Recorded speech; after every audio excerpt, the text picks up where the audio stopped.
Hello, everyone. Welcome back to another amazing episode 52 Authors, 52 Weeks. With me, your host, Dr. Lisa L. Campbell. Today, I am joined by Tonya Pierce, who, make sure you guys can see this, is the author of After the Rainbow Bridge Managing the Grief of a Pet Loss. Welcome to the show. Thank you. Thank you so much. So, why don't you tell our listening, viewing audience a little bit about your background, and then we'll get into the book. Okay, well, I am the author, as you said, of After the Rainbow Bridge, but I'm an engineer by trade. So I work in finance and I just do lots of data technical type of things at work. But I'm a pet lover. I've been a pet lover my whole life. I've had two amazing dogs as an adult, and we can talk about them later. They're mentioned in my book. And I mean, they were the greatest dogs ever. Everyone says that, but I really did have the greatest dogs. But, and that's about it. I'm just a regular person, regular everyday person, just trying to make it through life like everyone else. You know, I have to first let me just disclose. Other than a fish, I've never owned a pet. Really? Yeah, and I think part of it is twofold. Hmm. One, I grew up in apartments, and we could not have pets. Right. Number two, my parents didn't grow up with pets per se. My father did grow up with a dog. I remember the dog. It was an old dog by the time I was around. Okay. But I am literally afraid of dogs. Okay. But I'm often fascinated by how loyal dogs are, and I'm even more fascinated by the relationship that dog owners have. It's like the dog, it's a dog, but it's literally a family member. Yes, absolutely. Absolutely. But So when I hear people talk about, the loss of their pet, even though I'm not a pet owner or a pet lover, I'm often sad for them because I know that they are literally traumatized by this loss. yes, it can be very heartbreaking. I lost both of my dogs. I don't have any dogs at the moment. Both of them passed away. They were at two different times. They were both heartbreaking events for me. And it took me some time to get through the grieving process. It's interesting that you mentioned that because it just hit me. So it's 2025. It had to have been 40 years ago. My aunt had these, and it might even been more than 40 years ago. And I remember this just because I just passed through the town where she used to live. So she had these two very large German Shepherd dogs. Was it Mhm. German Shepherd, Doberman Pinscher? I don't even remember, but they were huge, and I was a little girl. So I guess I spent more time around dogs than I really actually remembered. But anyway, so these two dogs were in her apartment. There was a fire, Oh, wow. and the dogs did not make it. Oh, that's horrible. I did not understand then why she was so traumatized by the loss. But guess what? Today, I definitely understand that. And this is actually in the excerpt of your book, that no one in the world shows unconditional love like pets. But I also feel like pets have a sense of not only just love, but loyalty. They're like more loyal than people who we call our friends. Yes, absolutely. It's true. It's true. They're very loyal creatures. So, did you grow up with pets? When I was young in North Carolina, we had a dog. His name was Rex, and I don't remember him much. And then growing up in my early adolescence and adolescent years, I didn't really have too many pets. I had one dog named Brownie, but he was a strange dog.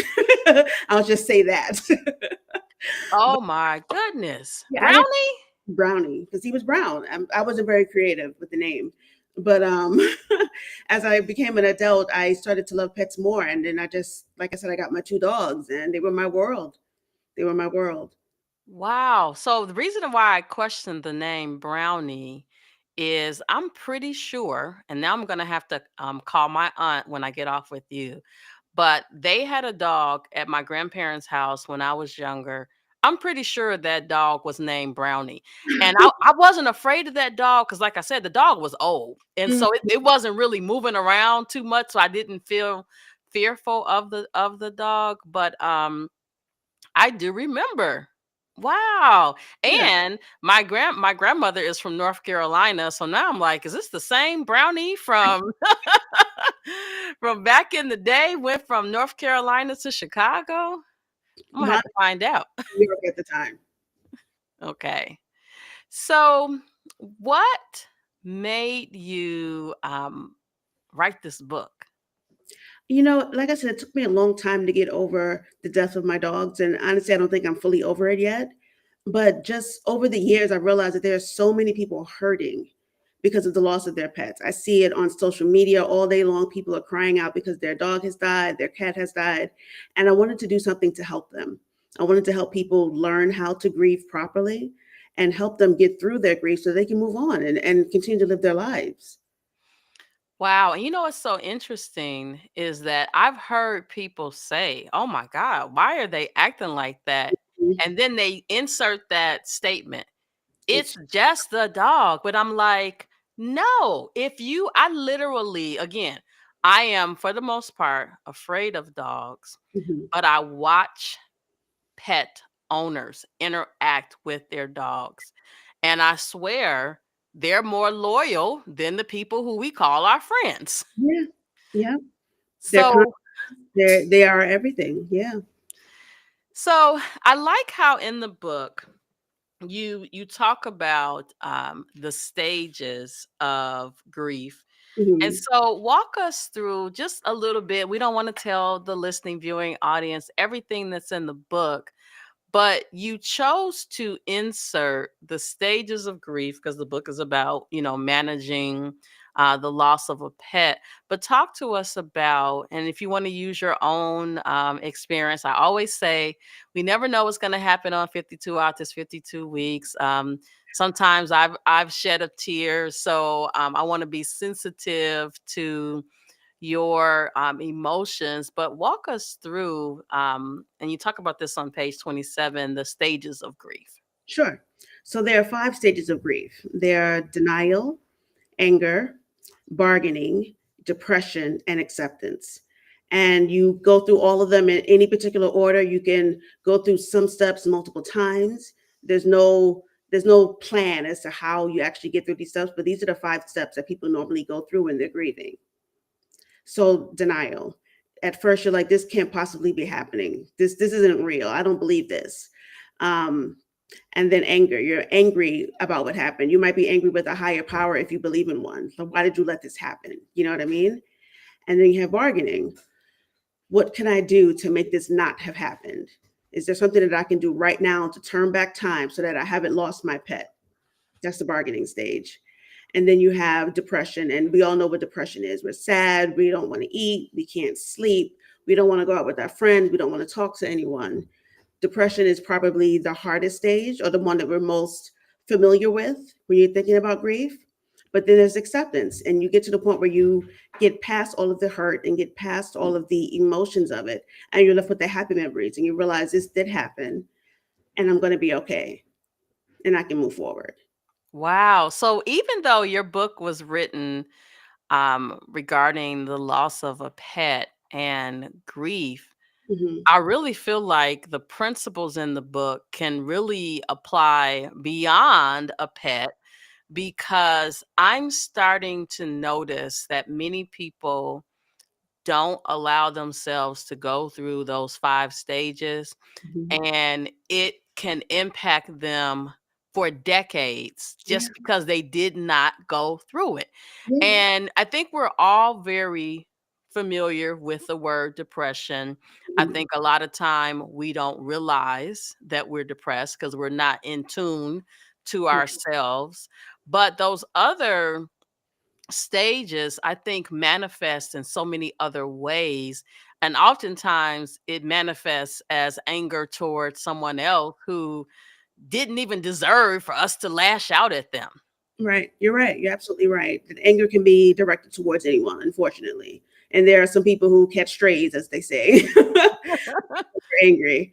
Um, but again, it's something you have to go through. You're gonna go through it. So better to recognize it's happening and get through it than to fight it.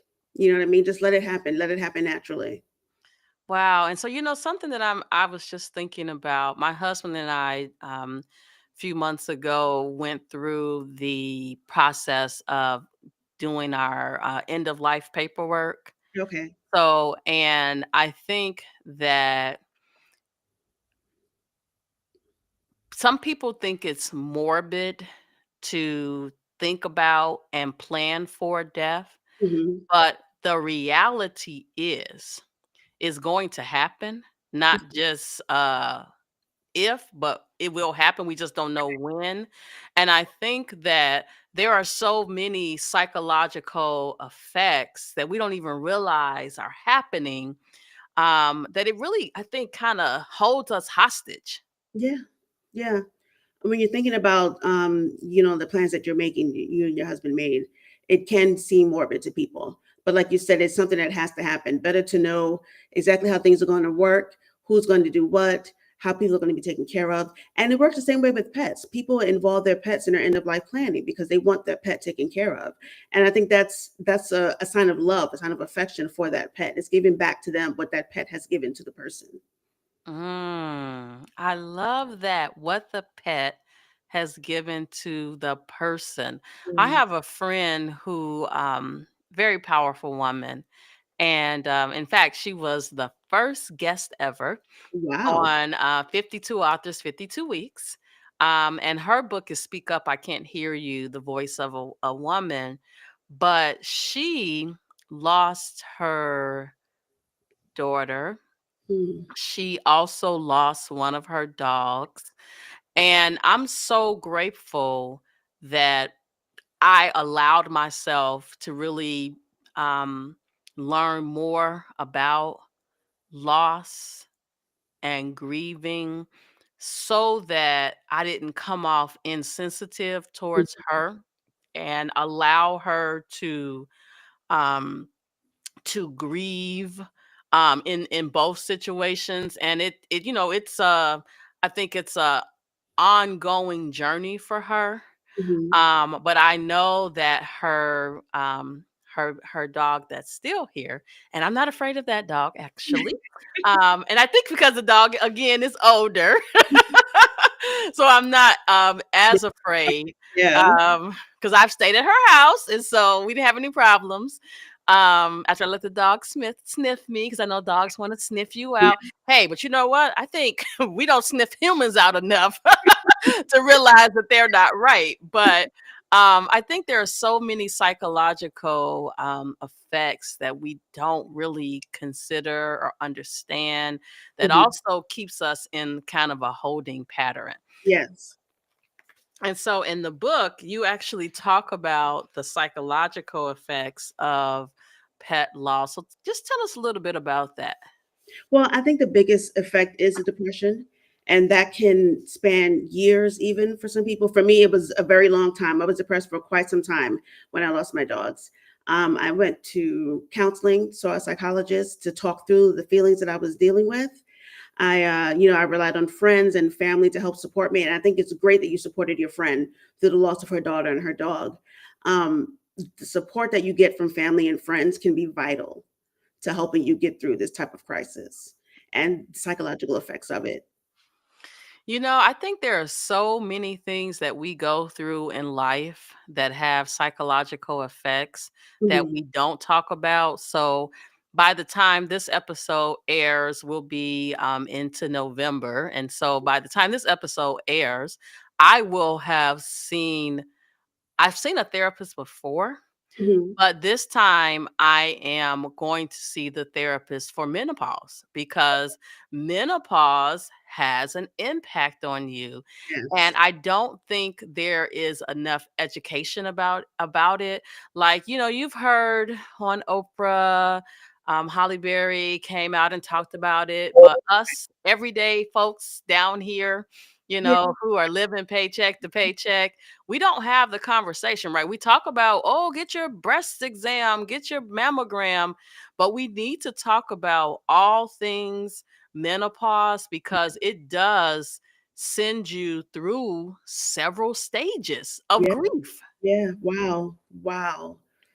That's that's unfortunate. I agree with you though. We don't talk about it. It's kind of like we learn growing up the change that we'll go through with menstruation. We learn about that. You know what I mean? We learn about child rearing. We learn about marriage. We learn about all these things. But when it gets to menstruate, excuse me, to menopause, it's like mum's the word. No one says anything, and it's not fair. And that I kind of feel like we do the same thing with pet grief and pet loss. We don't talk about these things enough so that people can be prepared for what they're going to encounter.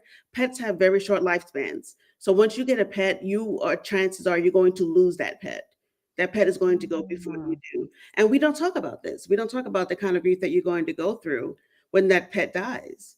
And it's painful. It's worth it because of all the years of love they gave you, or even if it was just months or days of love that they've given you, it's worth it, the pain of it. But we still don't talk about it when we should. I am just sitting here thinking, oh, so many thoughts are going through my mind. But you all spend a lot of money on your pets, Yeah. from veterinarian. I know some of you have insurance. There's Mhm. all different types of food. I remember seeing my friend chop up rotisserie. I was like, whoa, eating Yeah. better than me.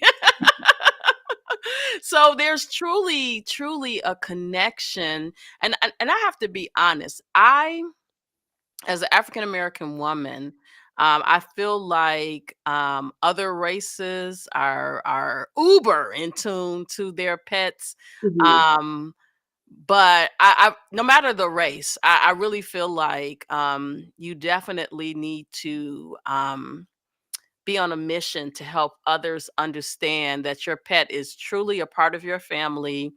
And if you see me grieving regarding my pet, allow me the time to do so. Don't judge me, just support me so that if you love me, support me. And if you don't love me, walk away. Way, exactly. You're 100% correct. 100% correct. In the African American community, we started having pets as of late. We kind of got to that late in the game compared to other communities. But you're right. We don't allow each other the time and space to grieve, and it's unfortunate. It's unfortunate, but it comes from a level of ignorance, if you will. We just don't know. We don't realize that it can be that painful losing a pet. So we're like, Mhm. it's just a dog. Why are you crying? But no, it wasn't just a dog. Like I said, I spent thousands of dollars on veterinary care, on food, chopping up chicken. Sophie, my dog Sophie, had a very special diet. So she needed chicken and rice for every meal. So I would come home from work and cook her food and then try to figure out what I'm going to eat because now I'm tired. So you you treat that pet better than you treat yourself, better than some people are treated. You know what I mean?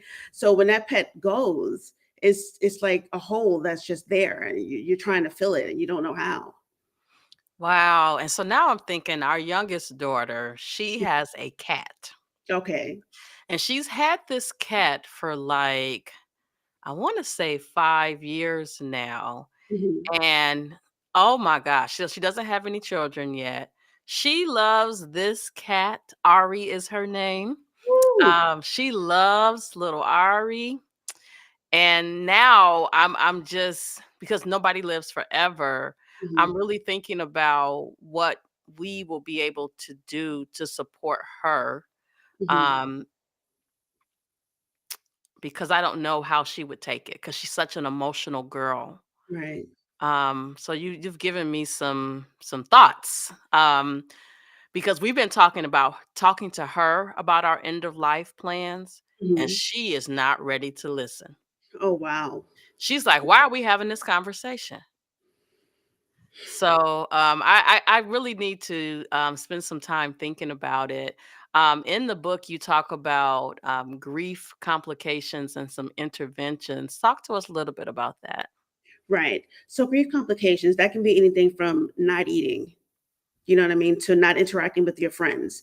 Things that you used to always do and now you've changed your entire routine because you can't handle the weight of the loss that you've just experienced.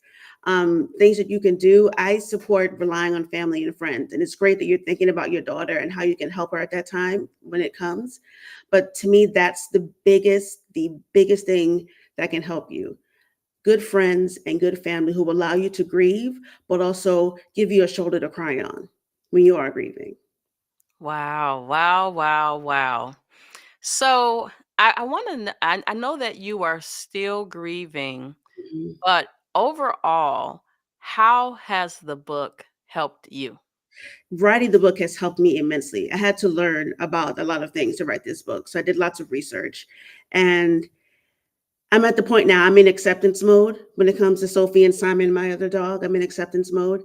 And I love them dearly still. And they were the best dogs, like I said. And I know at some point, sometime soon, I'll have the wherewithal to get another pet. And that pet will also be the best dog I've ever had or the best cat I've ever had. Um, yeah, I mean, I'm in acceptance mode. They're gone, but I have all the happy memories. So I remember the time Absolutely. they used to fight over food, you know? Yes. And on the news, the way the news portrays it, there are so many pets that need a new home. Yeah, there are. The shelters are overflowed. Wow. I wish I was brave enough to bring a pet home. Mhm. I don't know if I have what it takes. My husband actually wants a dog, Oh, okay. but we both travel, and Mhm. so you can't leave the dog at Right. home, right? And so I think for me, step number one would be finding a dog that is small enough for me to, baby from the beginning and kind of mother a little bit. Um, that would probably be the best place for me to start. Okay. Or you can start before that. You can just go down to a local shelter and volunteer and just get used to being around dogs. Shelters, while they need people to adopt dogs, they also need lots of help caring for the dogs that are in their care right now. So you can volunteer, you can donate and help them with food or with beds or with, veterinary medications, things like that. There are many ways you can help save a dog or save a cat or save any kind of pet that doesn't involve actually inviting one into your home. I love that. So that actually goes right perfectly into the last thing that I want to talk about. Okay. In the book, you talk about embracing new possibilities. So we've just laid out what mine should be. I just got to get up the nerve to do it. My husband would be all in. But talk to us about embracing new possibilities. Yeah, getting a new pet when you're ready. And no one knows when you're ready but you. So you take all the time that you need to grieve, to get out all the emotions that you had losing your pet. But when you're ready, open up your arms to another pet. That's the best way, in my opinion, to honor the pet that you lost, especially if you adopted. I adopted both of my pets, and I'm a big proponent of adopting. Adopt, don't shop is my mantra. I love it. Or is a mantra. I won't claim it. I didn't create it. It's the words to live by. And yeah, when you're ready, go down to a local shelter and see what's there. And there will be an animal there that you will fall in love with and you can take home and love just as much as you love the pet that you lost. So when you said adopt, I had to literally like stop and think like, okay, because someone just told me this morning that they were probably gonna miss a call because their dog was about to deliver puppy. So now it kind of makes sense that if you get the baby, like, and I don't know what the process is, like the mom has the babies, do they immediately go to someone else's home, how that works? But it actually kind of makes sense, the difference where adopting the pet has been somewhere or somewheres a lot, right, of different places. And so you're bringing, now it's a new home versus the puppy is just born and they're brought into your home. Right. Right. So usually when puppies are born, they stay with their mom for a few weeks so that they can get all the mothering done, you know what I mean? And then they go off to other homes or go off to a shelter, unfortunately, or they're sold. So depending on which route the breeder, if it is a breeder, goes through. But if it's someone who adopted a dog, chances are they won't sell the dogs. They are for adoption. So they will allow others to adopt those dogs, or they'll spay or neuter the pet so that they don't have any more puppies. Mm. Listen, this industry has to be huge because that it's a lot. I when I first learned about pet insurance, I Mm-hmm. was like, "Whoa." That's an My it's huge. Yeah, yeah. It's very expensive. It can be very expensive to have a pet. So I don't fault anyone for not having a pet because it is a time commitment and it's a financial commitment. Which most of us don't have. Right. But, I remember my oldest daughter is special needs, and I remember, someone saying from the beginning that we should get her, a pet, Mhm. and, but it was not just getting her a pet, it would have been our pet because she would not have been able to take care of the pet, right? Feeding him, her, or whatever, so she's 33. We didn't do it yet, so it's the chances are slim. However, I definitely want to explore if I can just get over my fear by being by a younger pet, Mhm. one that I don't feel like is going to bite me, which it still may bite me, but that's my biggest fear. Well, that's a fair fear to have. No one likes to be bitten by anything, but pets can be trained. When they come out the womb, they're born. They do bite. They're puppies. They're like little people. Little people bite too when they grow teeth. But you train them not to bite the same way you train a child, and they'll stop biting. I love it. I love it. Well, listen, we are almost out of time, but Okay. before we leave, I would love to know what's next for you. With regards to the book, are you starting a community for others that have experienced loss? So, like, what's next? And then tell our listening, viewing audience where they can find you. Okay. Well, right now I'm studying to become a pet loss grief coach to help others who are going through this. As far as what's next for the book, we are just out and we're shopping the book. We're showing the book wherever we can. We're getting the word out that this book is here and it's ready to be read. Um, where can you find the book? We're on Amazon, we're at Barnes and Noble. Anywhere you buy books online, you can find our book. And as far as reaching us on email, you can email us at info@rainbowbridgebook.com. You can visit our website at www.rainbowbridge.com. And we're on Instagram and Facebook at After the Rainbow Bridge. Wow. So how did you come up with Rainbow Bridge? Because when I typed that in on Amazon, I was like, whoa, this is bigger than pets. Yeah, yeah.